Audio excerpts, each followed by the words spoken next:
É muito bom estar aqui. Estou muito honrado de estar aqui vendo vocês, cada um de vocês, ter essa oportunidade de ministrar a palavra. E, gente, eu vi uma piada ruim, eu preciso contar. Estava uma velhinha entrando na igreja de coque e com a Bíblia debaixo dos braços. E foi um jovem diácono prestativo falar: senhora, onde a senhora quer sentar? Aí ela falou: eu quero sentar lá na frente, meu filho, na primeiros bancos. Aí ele falou: não, faz isso não. O pastor às vezes é meio chato e você pode acabar dormindo na frente de todo mundo. Ela virou para o jovem e falou: você sabe com quem você está falando? Ele: não. Ela: pois eu sou a mãe do pastor. Aí o jovem falou: e você sabe com quem a senhora está falando? Aí ela falou: não. Aí ele respondeu: graças a Deus. Meu Deus, enfim, descarreguei, graças a Deus. Ai, ai. Vamos direto à palavra. E eu queria começar essa reflexão perguntando para vocês o quão absurdo parece para vocês essa pergunta. A vida que nós vivemos é um jogo? A vida, sua vida, minha vida, é um jogo? Pensa um pouco a respeito. Tem uns filósofos aí, existencialistas, que dizem que talvez todos nós vivamos em uma simulação de computador. Calma, Jennifer. Não se exalte, a Jennifer é nerd, gente.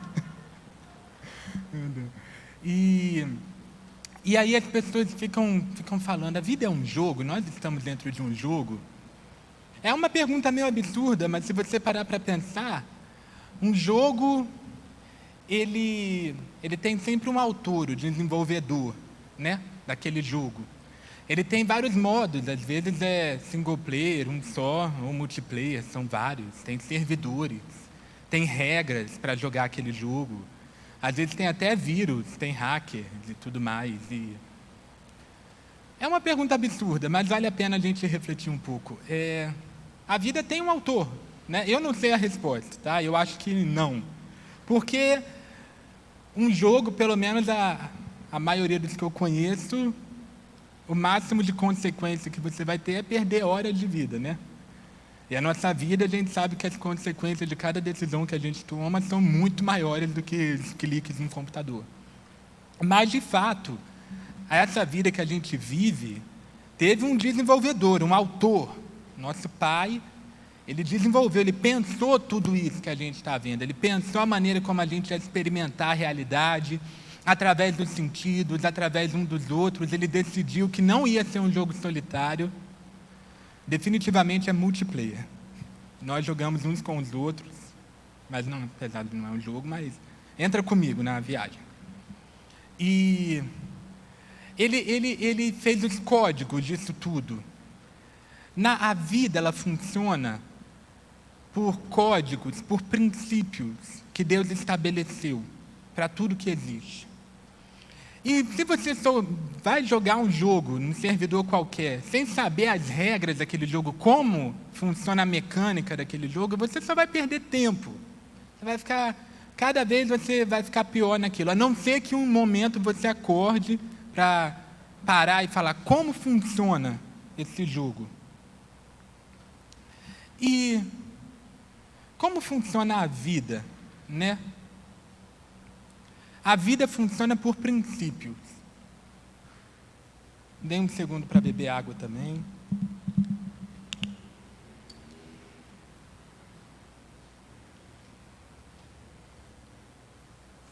A vida funciona por princípios. E nem todo mundo sabe disso, tá? Vamos dizer que, se a gente está fazendo a comparação com um jogo, tem 3 modos de jogar esse jogo, tá? O primeiro modo é o modo teste. Sabe, quando você vai baixar um jogo e aí ele é muito caro, mas tem um teste, aí você baixa o teste e você joga o jogo até um ponto. Nunca passa daquele ponto. É o modo teste. Qual é o modo teste da vida? O modo teste da vida é viver, em vez de princípios, estabelecidos por Deus, você viver pela misericórdia de Deus. Pensa viver pela misericórdia de Deus como isso, modo teste. E eu vou falar disso hoje, viver pela misericórdia de Deus, viver pela graça de Deus e viver pelos princípios de Deus. Todo mundo tem a chance de ter a misericórdia de Deus. Ela se renova a cada manhã. Jeremias fala que a cada manhã as misericórdias de Deus se renovam. E a gente já tem que aproveitar essas misericórdias, porque é como uma fornada nova. A cada dia sai uma nova fornada de misericórdia. Provavelmente porque a gente precisa usar a misericórdia toda para aquele dia, já que a gente faz muita besteira. E ela se estende para todo mundo. O sol nasce para o justo e para o ímpio. É interessante, a Ana falou de uma coisa que eu ia abordar também, que por que os ímpios prosperam? Por que tem ímpio que prospera? E não só nas finanças, não. Tem gente que é resolvida nas emoções. A pessoa é resolvida nas emoções e segue, sei lá, hinduísmo, ou é ateu, ou é budista. E não lê a Bíblia que a gente lê, e não crê no Jesus que a gente crê, e é resolvido. Tem gente que não é um antissocial da vida, que consegue ter muitas amizades, mantém amizades ao longo da vida significativas, profundas, consegue compartilhar as experiências de vida com outras pessoas, e está aí. Você pode estar isolado no seu trabalho, sem conseguir se comunicar com ninguém, porque é o crentão, e essa parte do jogo você ainda não conseguiu aplicar os princípios de Deus. Então, as regras do jogo, elas valem para todo mundo que está nele. Independente se a pessoa gosta do autor ou não. Me entende? Independente se você é crente ou não, se você acredita em Deus ou não. Se você segue os princípios para viver, você vai colher os frutos disso. E se você não segue, você vai colher os frutos disso também. Mesmo sendo filho de Deus. E está aí, viver pela misericórdia é o test drive. Como que eu posso aplicar um exemplo da Bíblia? Veio a mim, eu estava lendo, a história de Caim. Olha só que história doida, de Caim e Abel. Estava Abel, que cuidava de ovelha, Caim cuidava de vegetais. Eles foram cultuar a Deus. Abel ofereceu uma ovelha, sacrificou, derramou sangue. E Deus se agradou da oferta de Abel. Já a oferta de Caim foram vegetais, frutas. Não envolve sangue, não envolve sacrifício. E Deus ignorou a oferta de Caim. Deus amaldiçoou Caim por causa da oferta dele? Não. Deus puniu Caim por causa da oferta dele? Não. Deus só ignorou a oferta de Caim. Isso já revela um pouco da misericórdia de Deus. Por quê? Porque Adão e Eva, quando foram ser vestidos da sua vergonha, eles foram vestidos com peles de animais. Houve um sacrifício e derramamento de sangue. E a partir desse momento, pela Bíblia inteira, você vê que o sangue derramado é um princípio para se relacionar com Deus. E olha só, Abel seguiu esse princípio. E voilá, Deus atendeu a sua oferta. Já Caim ignorou esse princípio. E Deus ignorou a sua oferta. Caim ficou com inveja de Abel, foi lá, matou Abel. Leia a história, está no começo da Bíblia. E quando ele matou Abel, derramou o sangue de Abel, aí ele conseguiu a atenção de Deus, porque esse sangue foi derramado.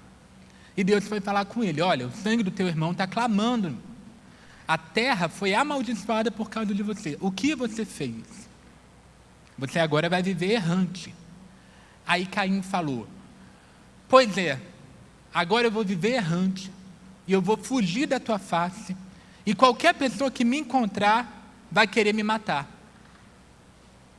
Deus falou para Caim fugir da face dele? Deus falou que ele ia ser morto pelas pessoas? Não. Isso era o pensamento de Caim. Enfim, Mais uma vez, Deus mostra a sua misericórdia em relação a Caim. Por quê? Porque ele fala, não, ninguém vai te matar. Eu vou pôr uma marca em você. E vou te proteger do que você fez com Abel. Caim matou Abel. E Deus pôs uma marca em Caim para que ninguém matasse Caim. Deus preservou a vida de Caim e a geração de Caim até o dilúvio. Veja bem que isso é misericórdia. Caim, sendo do jeito que era, foi digno da misericórdia de Deus. Às vezes não dá nem para entender direito porque Deus fez isso, já que a geração de Caim não ia sobreviver ao dilúvio. A geração que sobreviveu foi a de Noé, que vinha de Sete, é outra linha de pessoas. Mesmo assim, Deus foi misericordioso o suficiente para preservar a Caim e a sua geração do mal que o próprio Caim havia cometido. É a misericórdia.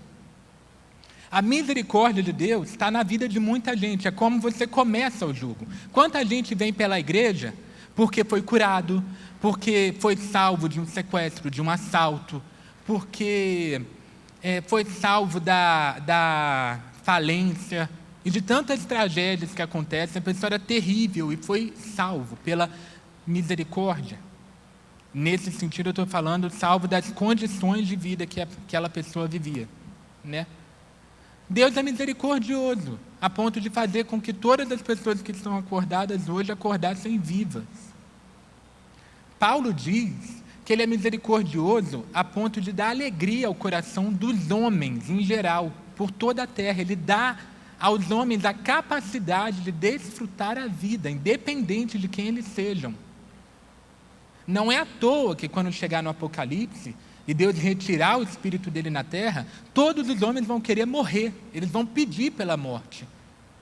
E talvez nem seja exatamente pelas circunstâncias terríveis que vão acontecer, mas pelo simples fato de que ninguém vai suportar continuar respirando sem conseguir desfrutar nada da vida, porque Deus não vai mais permitir.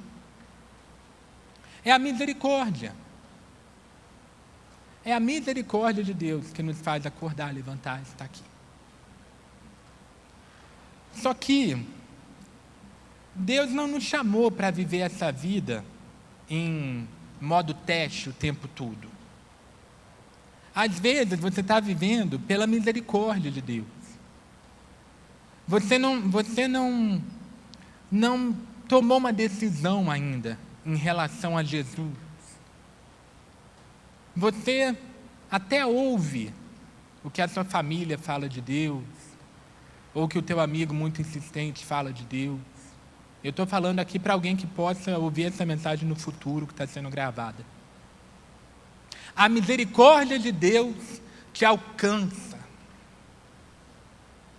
Ela nos alcança. E o nosso dever é ir além dela. Qual é o próximo passo depois da misericórdia de Deus?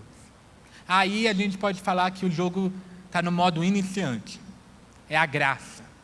A graça de Deus. A graça de Deus é quando você reconhece o caráter dele, que ele é bom, e que independente do que você faça, ele te perdoa, e que ele derramou o sangue do Filho dele para te salvar. Isso é a graça.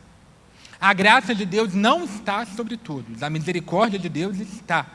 E é ela que tem atrasado os tempos, tem afastado ao máximo a destruição do mundo, segurado ao máximo o mal que quer dominar essa terra de uma vez, para dar tempo para as pessoas se darem conta da graça de Deus. A graça de Deus é salvadora, nós somos salvos por ela, não é pelas nossas obras, é pela graça dele, favor imerecido. Nós somos salvos pela graça de Deus, e somente pela graça de Deus. Isso tudo é o começo da nossa jornada cristã. A graça de Deus não está sobre todos, ela está sobre aqueles que creem. O que é crer na graça de Deus? É simplesmente eu reconhecer que Ele é bom a ponto de me perdoar, independente do que eu tenha feito, aqui e agora. É reconhecer que Deus é bom. Isso não é pouca coisa, gente. Um dos principais argumentos do ateísmo é o que eles chamam de problema do mal. Tem tanta maldade no mundo, coisas más, pedofilia, prostituição infantil, desastres naturais, escravidão. Como que Deus permite isso tudo? Um Deus bom não poderia permitir isso tudo. É o que eles pensam, eles não reconhecem a bondade do caráter de Deus. Como você reconhece a Deus? Para você, Deus é bom? Como você responde essa pergunta dentro de você? Você desfruta da graça de Deus? Ou você ainda está no modo da misericórdia? Porque no modo da misericórdia, o avião sobe, aí começa a falhar uma turbina, começa a tremer, aí o ateu já passa a ser presbiteriano, né? Aí já fala, meu Deus. Nunca falou meu Deus na vida. Fala, meu Deus. Aí o avião continua a cair. Aí cai a máscara, né? Aí ele já entrega a vida dele, virou evangélico. Aí ele está quase batendo no chão, ele já é testemunha de Jeová. Que piada horrível, gente. Por favor, edita isso. E aí, viver pela misericórdia é maior do que isso. É você se relacionar com Deus a partir de quem Ele é, da bondade dEle, da graça dEle sobre você. É você não permitir que a culpa dos seus pecados te esmague. Você tem esse poder de não permitir, não permitir ao pecado te esmagar, simplesmente reconhecendo que Deus te perdoa. Deus te perdoa. Ponto. O sangue de Jesus te lava de todo pecado. E eu estou batendo nessa tecla, por quê? Porque isso é o início. Não tem como você progredir enquanto você não passar desse estágio. Esse é o começo, mas é justamente onde muita gente não consegue passar disso. Está acorrentado pela própria culpa, pela própria condenação, pelos próprios traumas. Não. Não consegue passar da fase da graça. A graça de Deus. Se põe diante de Deus, se você ainda tem questões, entra no teu quarto, fecha a tua porta, se põe diante de Deus, seja sincero com Ele a respeito disso. Com a Bíblia aberta, pede ajuda para o Espírito Santo, Ele vai te mostrar. Não precisa de grandes estudos teológicos para isso, não precisa, está claro. Qualquer carta de Paulo, está claro isso. A graça de Deus. E qual é o próximo estágio? Porque não para por aqui. A graça é para quem crê. Ok, então a misericórdia é para todo mundo. A graça é para quem crê. Mas é tudo? Não, não é tudo. Não é, porque Jesus veio para dar vida e vida em abundância. A graça, ela te dá vida. Mas quem traz vida em abundância é a operação dos princípios da palavra de Deus na sua vida. Aí é que o jogo começa de verdade. Aí começou de verdade, sua quest. É você descobrir e aplicar os princípios de Deus na sua vida.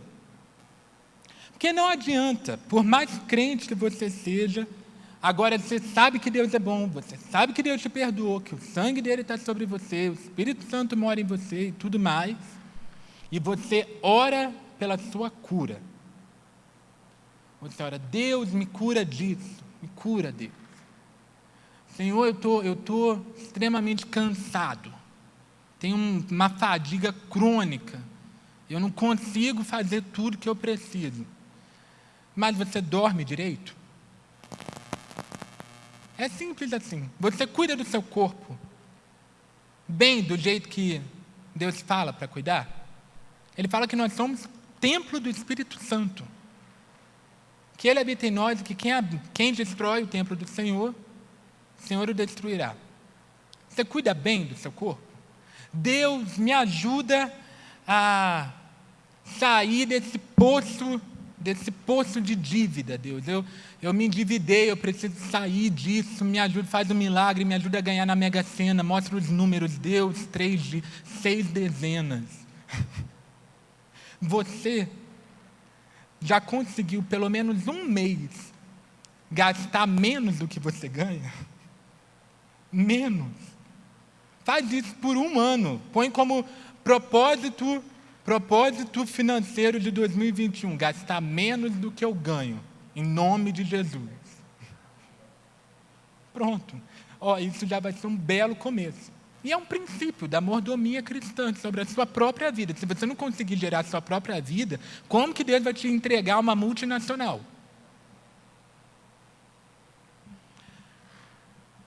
Como que a gente quer paz na nossa família se a gente não consegue respeitar as pessoas ao nosso redor? É uma coisa terrível. Intimidade gera desrespeito, gente, é fato. Liberdade gera desrespeito, a gente precisa lidar com isso. Por quê? A tendência é você passar por alguém na rua e segurar a porta do elevador, falar bom dia, boa tarde, por favor e obrigado. Mas quando é para falar com o irmão, uma coisa. Eu e o Adriano, um dia, a gente riu que a gente se comunicou por uns 5 minutos no café da manhã por grunhido.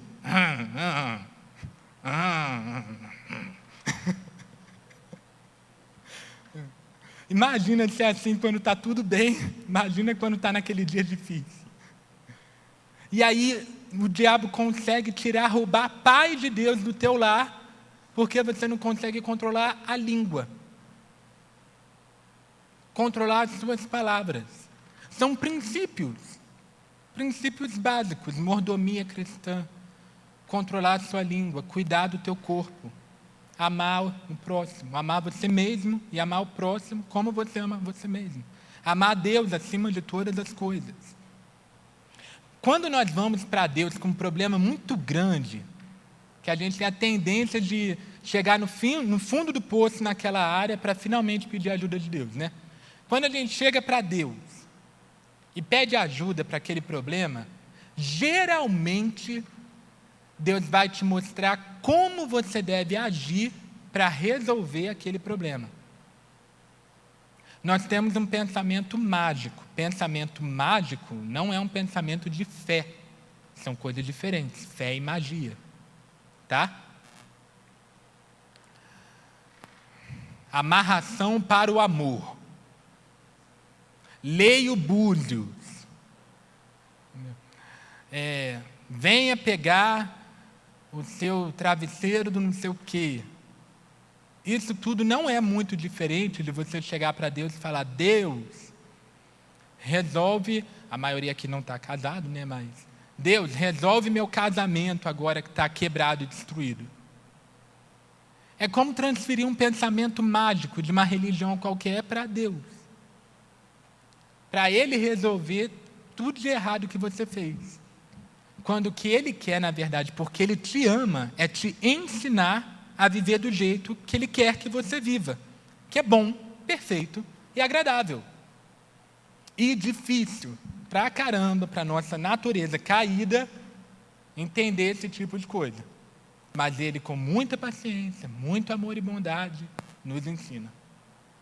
Nos ensina. Viver por princípios, gente. Princípios. A nossa boca e a nossa língua tem um poder imenso na nossa vida. Imenso.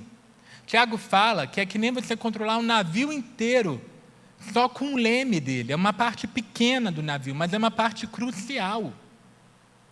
Quem é perfeito no falar é perfeito em tudo. Ele controla o corpo inteiro. Você entende? Sede perfeitos como meu Pai é perfeito. Aí Tiago que viu a Cristo, vem e fala: se você controlar a tua língua, você vai ser perfeito, como Deus é perfeito. Que coisa, né? Vamos controlar a língua, segura a língua. Não deixa ela destruir, não deixa a tua língua abençoar e amaldiçoar ao mesmo tempo. Não pode, são duas fontes, uma fonte de água doce, uma fonte de água salgada. Não pode. A Bíblia diz em Judas que Miguel, que é um grande anjo lá da hierarquia celestial, um dos maiores seres que existe no universo, depois da Trindade, tudo mais, é esse anjo aí, Miguel. Ele foi lutar pelo corpo de Moisés com o diabo. Ele não repreendeu, ele não amaldiçoou o diabo. Ele falou que o Senhor te repreenda. O diabo, príncipe das trevas, que a gente gosta de chamar de capiroto e fica humilhando, fala, Deus humilha o Satanás, não sei o quê, nananá. O Miguel falou, não se atreveu a falar isso. Por quê? Eu penso que, já ouvi outras pessoas falando, se alguém pensa diferente, me corrija, não é doutrina, mas eu penso que ele não queria usar a boca dele para amaldiçoar outro ser, nem que fosse o diabo, isso é função de Deus, julgar o diabo. Ele falou, o Senhor te repreenda. Porque você pode ser levantado por Deus para apontar o erro dos seus irmãos e denunciar as mazelas da igreja? Poder pode. Mas tudo que a gente planta, a gente colhe. E se você aponta o erro dos seus irmãos publicamente, os seus erros serão apontados publicamente. E Deus fará questão que isso aconteça, justamente para cumprir a sua palavra. É um princípio, semeadura e colheita. E eu comecei falando de amaldiçoar Satanás para chegar nesse ponto. Porque muitas vezes, o teu Satanás não é exatamente o Satanás, né? É o chefe, é o colega de trabalho, é aquela parenta. Pois é. Então, como nós temos usado a nossa língua? É um incêndio que começa com uma fogueirinha e consome uma floresta inteira. Entende o que isso quer dizer? Quer dizer que anos de relacionamento podem ser destruídos por causa de uma palavra maldita. É um princípio. E começa por aqui. A habilidade de falar que Deus nos deu é uma coisa fantástica. É uma coisa tão complexa. Existe a parte mecânica de toda a fonoaudiologia, as articulações, os nossos músculos da fala, laringe, respiração e tudo mais. Existe a parte neurológica, de toda a lógica e a linguagem e a interação dos pensamentos, e, enfim, córtex pré-frontal, que a gente pensa, imagina. E depois disso tudo, ainda tem a parte espiritual, de quem está guiando as nossas palavras. Se é o inferno que está inflamando a nossa língua, ou se é a palavra de Deus que está fluindo através de nós. Porque o título da palavra pode ser Vivendo por Princípios, mas eu queria falar mesmo de cale a sua boca. E como se colocar no Facebook, no YouTube, você colocar cale a sua boca, pelo amor de Deus, ninguém vai ver? Então a gente põe Vivendo por Princípios. Né? O quanto que nós devemos, que provavelmente nós atrapalhamos os planos de Deus na nossa vida pelo que a gente fala. Quanto? Deus atribuiu anjos a nós. A Bíblia não fala isso diretamente. Jesus falou para a gente tomar muito cuidado com os pequeninos, porque os anjos, os seus anjos, veem a face do meu Pai nos céus. Então ele está falando que tem alguns pequeninos no reino de Deus, que tem anjos designados a eles, que veem a face de Deus. Tem alguns que extrapolam isso e falam que todo crente tem um anjo designado para ele, e aí os católicos falam que tem anjo da guarda. Enfim. Eu sei que, quando Jesus estava no Getsemane, ele falou que ele poderia orar a Deus e ele enviaria legiões de anjos. Se eu não me engano, eram 12 legiões de anjos. Existem anjos, isso é verdade, está na Bíblia, que nos guardam, são enviados por Deus para nos guardar, e a maioria das vezes eles são invisíveis, a gente não vai ver. E eles trabalham a nosso favor, enviados por Deus. E você acha que eles trabalham como? A partir dos princípios da palavra de Deus que estão em operação na nossa vida. E eu me atrevo a dizer Tem um monte de anjo por aí que está com tédio o dia inteiro, porque a pessoa não dá uma palavra para ele fazer uma coisa boa por ela. Teu anjo deve estar com tédio, porque você não fala uma coisa boa vinda da palavra de Deus ao longo do teu dia. Abre essa boca para profetizar a palavra de Deus. Logo pela manhã. Fala, eu declaro que coisas boas vão acontecer comigo hoje. Eu serei usado por Deus para abençoar outras vidas. Deus vai me abençoar. Deus vai abençoar outros através de mim. Ele vai fazer em mim e por mim. Declara a palavra de Deus, eu estou assentado em lugares celestiais em Cristo Jesus. Eu sou a justiça de Deus em Cristo Jesus. Eu sou perdoado, eu sou amado, eu sou filho. É incrível a quantidade de vezes que a Bíblia fala o que nós somos. E o diabo insiste em nos lembrar do que a gente não é. Mas a palavra vem para dizer o que nós somos. A palavra de Deus é afirmativa. E está aí uma diferença, inclusive, muito boa de explicar. É um entendimento que eu venho adquirindo da diferença entre princípios e regras. Né? Por quê? Os princípios, eles exprimem como Deus quer que nós conduzamos a nossa vida. E eles são afirmativos. Amai a Deus com toda a sua força, com todo o seu entendimento, com todo o seu coração. Amai o próximo como a ti mesmo. Por aí vai. Princípios afirmativos. Né? Mas as regras, elas geralmente vêm em negativos. Não matarás, não roubarás, não darás falso testemunho. A maioria dos 10 mandamentos. E é interessante, por quê? Porque um princípio, você vive por ele. Mas uma regra, você não vive por uma regra. E Isaías falou a respeito de Deus, falando com o seu próprio povo, que eles viviam de regra sobre regra. Vocês vivem de regra sobre regra, e tudo que vocês vão ter é regra sobre regra. Por que Israel vivia de regra sobre regra? E até hoje é assim. Você vai lá em Israel, nas portas tem mezuzás, porque eles têm que passar a mão naquele pedaço de Torá toda vez que atravessa uma porta. Mas se lembrar do que está escrito, talvez não se lembre. E praticar o que está escrito, menos ainda. Né? E 1 milhão de regras malucas, não pode misturar, não pode comer McDonald's, o Big Mac, porque é misturar o leite com a carne, por aí vai. Regra sobre regra. E aí você perde o princípio.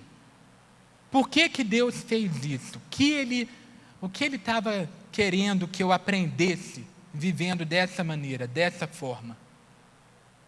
Esse é o caminho para a gente viver cada vez uma vida mais plena, mais abundante, de acordo com tudo que Deus tem para nós vivermos aqui nessa vida.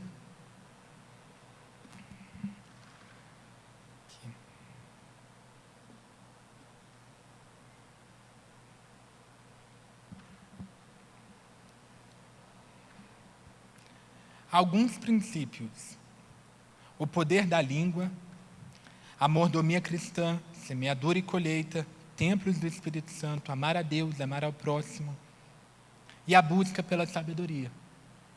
É isso. A busca pela sabedoria. Por quê? Porque a sabedoria de Deus vai te fazer entender, aprender e aplicar os princípios dele para a sua vida. Os princípios de Deus para você estão na Bíblia. Estão na Bíblia. E você não vai aprender tudo de uma vez, a Bíblia é enorme. Mas Deus pode nos dar, Ele quer nos dar sabedoria para aprender e aplicar esses princípios. Nós vivemos em tempos proféticos. A nossa geração está destinada a viver grandes coisas. E para vivermos grandes coisas, nós vamos precisar de sabedoria. Jesus era um educador. Ele fazia milagres, ele fazia sinais, mas ele não ia para algum lugar para fazer um milagre naquele lugar. Ele ia para algum lugar para Samaria, para Galiléia, para Jerusalém, para ensinar naquele lugar. Enquanto ele se movimentava para ensinar, ele fazia milagres. E ele fazia milagres no caminho, justamente para as pessoas que não paravam para ouvir os seus ensinamentos. Aí essas pessoas precisavam de milagres. Mas as pessoas que ouviram os ensinamentos de Cristo, que foram os apóstolos depois, passaram a ser os realizadores dos milagres de quando Cristo foi levado para os céus. Quem passou a realizar os milagres foi justamente quem aprendeu diretamente dele. Jesus era um mestre. Não chameis a ninguém de mestre, a não ser eu. Ele é o nosso professor. E ele é a sabedoria de Deus. Jesus é a sabedoria de Deus. Provérbios fala que a sabedoria estava com Deus na fundação e na criação do mundo. Os princípios de Deus estavam lá, codificando a existência, o universo. E quem estava ali com Deus, fazendo com que as coisas acontecessem? A sabedoria. E quem é a sabedoria? A palavra. E quem é a palavra? É Jesus. Ele é a sabedoria de Deus. Na verdade, no céu e na eternidade, a gente não vai ter dúvida de nada. A gente não vai precisar correr atrás de conhecimento nenhum. Porque a gente vai olhar para Jesus e vai ter a revelação de tudo. De tudo. Quem olha para ele entende instantaneamente, porque dele flui entendimento. Dele flui entendimento. Então, você quer viver bem? Você quer parar de andar em círculos? Você quer passar de fase? Você quer parar de cometer os mesmos erros há tantos e tantos anos? Os mesmos ciclos? Sempre. Aprenda os princípios. E aprenda através de Jesus. Fica perto dele. Sobe os músicos. Pode ficar de pé.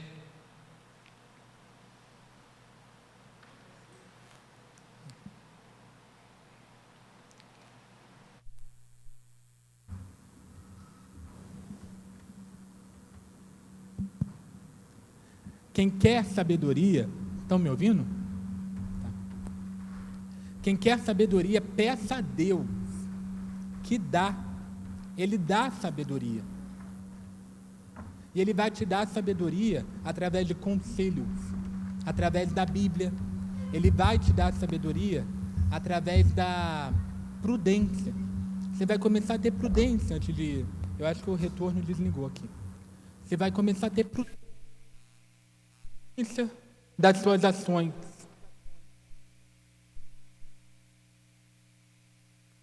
Você vai ter intimidade com a palavra, que é Cristo, viva em você. No teu dia a dia, no teu quarto, na tua casa, no caminho para o trabalho. É isso que o Espírito Santo quer fazer em nós. Amém? Vamos orar? Fecha teus olhos. Pai, no nome de Jesus, Senhor, nós nos apresentamos diante de Ti, Deus. Pelo sangue derramado na cruz do Calvário, Senhor, nós somos cobertos, nós somos limpos, Senhor.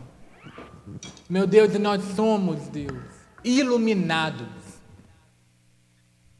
Iluminados, Senhor, pela Tua palavra, Senhor. Iluminados pela Tua graça, Senhor. Banhados na Tua misericórdia, Deus. Alcançados pelo Teu Espírito, Senhor. Providos de sabedoria e entendimento do alto, Deus. De quem Tu és, Cristo. De quem Tu és, Jesus. Para nós vivermos uma vida vitoriosa e plena, para a honra e glória do Teu nome e para avanço do Teu reino na terra, Pai. As fortalezas cairão, meu Deus. Meu Deus, toda corrente será quebrada, Senhor. Todos os ciclos, meu Deus, todas as cidades assoladas de geração em geração serão reedificadas, meu Deus. Porque Tu nos farás, Senhor, anunciar o ano da bondade do Senhor, a liberdade aos cativos, meu Deus.